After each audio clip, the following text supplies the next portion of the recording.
des populations, la réduction des inondations dans la zone ciblée, la réduction des pertes en vies humaines liées aux inondations, la réduction de la prévalence des maladies liées au manque d'assainissement et la création d'emplois. Tels se présentent les objectifs convenus dans la convention de financement entre la Banque européenne d'investissement et l'État, ainsi que la convention de rétrocession à la mairie.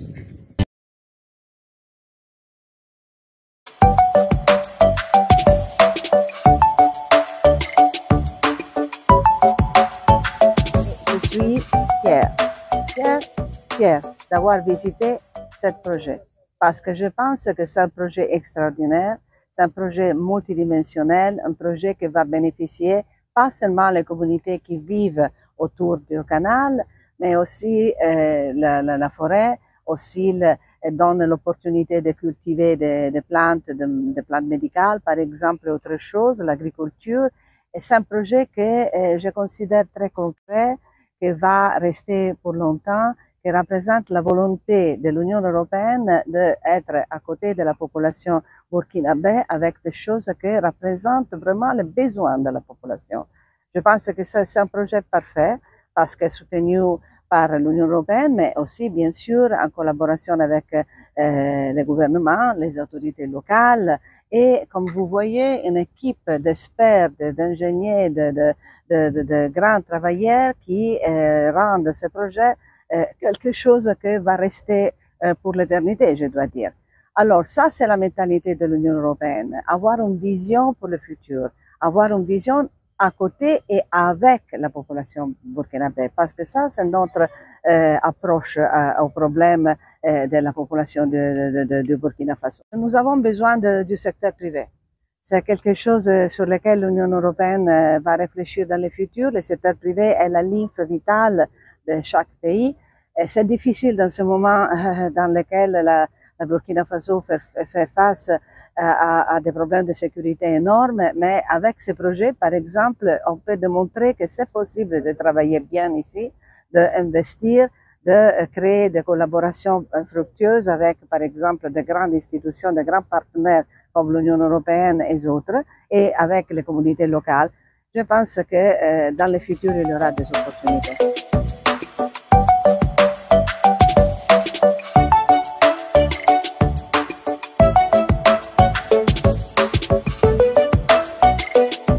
C'est un projet ambitieux multidimensionnel. Souvenez-vous, pendant les inondations, Ouagadougou avait les pieds dans l'eau, mais cette partie principalement était la plus touchée. C'est ici qu'on a eu plus de personnes sinistrées. Et en nous dotant d'un schéma directeur d'assainissement dans lequel il y a ce projet d'assainissement et de drainage de Tanguin et bien d'autres projets dans ce sens, nous croyons répondre ou anticiper même les problèmes d'inondation. Parce que cette année, vous avez vu ce que l'eau a fait dans certaines contrées, l'eau a fait dans certains pays. Il faut que nous anticipons, parce que ça, c'est aussi la mission du gouvernement, c'est aussi la mission des municipalités. Il faut prévoir, il faut anticiper. Et ce drain va nous permettre, en tout cas, de résoudre un tant soit peu ces problèmes d'inondation, les problèmes de santé, les problèmes d'environnement et beaucoup d'autres problèmes connexes, comme nous l'avons dit. Nous sommes déjà, madame est très fière, mais nous avons déjà un plaidoyer. C'est de permettre un tout dans l'ancrage de l'assainissement de la ville de Ouagadougou, notamment il y a un autre drain dont l'étude a été financée par l'Union européenne, que nous saluons encore et plus, mais nous souhaitons mettre en œuvre également ces drains pour pouvoir faire un amorçage complet et résoudre un tant soit peu tout ce qui est problème d'inondation, et même s'il y aura inondation, que ça soit vraiment amoindri, parce que nous, les hommes, nous avons posé des bases. Et ça aussi, c'est important. Nous sommes dans les changements climatiques, c'est vrai, mais nous devons continuer à réfléchir et à prévoir. Ce drain fait partie du schéma directeur d'assainissement de la ville de Ouagadougou. Donc, bien sûr que toutes les mesures sont prises. Nous avons les services techniques compétents, voilà, en la matière. Dès que l'ouvrage sera terminé et rétrocédé, ils vont prendre le relais. Et la communauté aussi va aussi s'intégrer. Parce qu'aujourd'hui, ce que nous voulons faire, c'est la vision du chef de l'État burkinabé, le capitaine Ibrahim Traoré, c'est de faire des ouvrages où la communauté même est partie prenante. C'est-à-dire, on fait, c'est pour vous. Ce n'est pas dit que c'est la commune de Ouagadougou qui doit être chaque fois derrière vous, mais être chaque fois là pour faire ceci, cela. il faut que la communauté aussi nous aide à prendre le relais. Aujourd'hui, on va aménager en plus de tout ça des forages.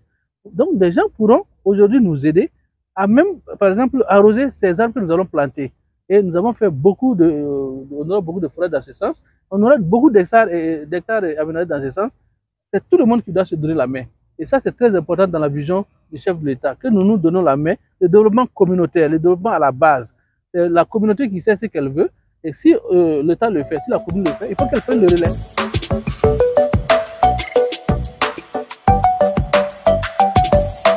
De ce bulldozer, la deuxième vice-présidente de l'Assemblée législative de transition, Awa Fofana, donne un coup de pelle symbolique, marquant ainsi le début des travaux de construction et d'aménagement de canalisation à Tanguin dans la commune de Ouagadougou. Fini donc les inondations et les maladies liées au manque d'assainissement pour le bonheur des populations. C'est un canal en béton armé d'épaisseur 15 cm qui va être marqué au niveau de la bande verte par ce qu'on appelle un bassin de régulation d'environ 154 000 m3. Donc il va stocker les eaux, les réguler pour que ça aille de la façon la plus harmonieuse vers l'exutoire final qui est le parc. Donc c'est pour éviter que les eaux aillent avec une vitesse accélérée au parc et créer donc des dégâts à ce niveau-là. Il y a donc des aménagements connexes qui vont accompagner donc ce canal, qui sont donc des caniveaux longitudinaux, mais qui sont également des voies de traversée. Autre aménagement connexe, ce sont 8 hectares de périmètre maraîcher au profit des personnes vulnérables de la zone. Des aménagements paysagers, bancs publics et plateaux multisports sont aussi prévus. Il y aura en plus, sur ce site, 2 centres de collecte et de tri de déchets. Nous allons réaliser ces grands travaux qui vont nous coûter vraiment des milliards.